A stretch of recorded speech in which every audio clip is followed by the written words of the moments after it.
بسم اللہ الرحمن الرحیم عن عبد اللہ بن مسعود رضی اللہ تعالی عنہ قال قال رسول اللہ صلی اللہ علیہ وسلم من وسع على عیاله في النفقة یوم عاشوراء وسع اللہ علیہ سائر سنتی۔ حضرت عبداللہ بن مسعود رضی اللہ تعالی عنہ سے روایت ہے، فرماتے ہیں کہ نبی کریم صلی اللہ علیہ وسلم نے فرمایا، جو شخص عاشورہ کے دن یعنی 10 محرم الحرام کے دن اپنے اہل و عیال کے خرچ میں وسعت کرے، کھانے پینے میں وسعت کرے، تو اللہ تبارک و تعالیٰ پورا سال اس کی روزی میں فراخی عطا فرمائیں گے۔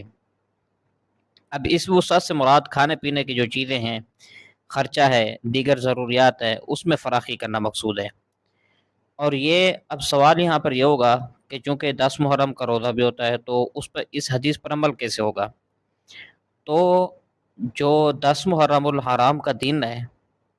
تو گھر اگر اہل و عیال میں سے بعض افراد کا روزہ ہے تو اس دن اپنی وسعت کے مطابق فراخی کے ساتھ کھانے پینے وغیرہ کی جو ضرورت کی چیزیں آپ گھر میں لائیں گے تو وہ اس حدیث پر عمل کرنے میں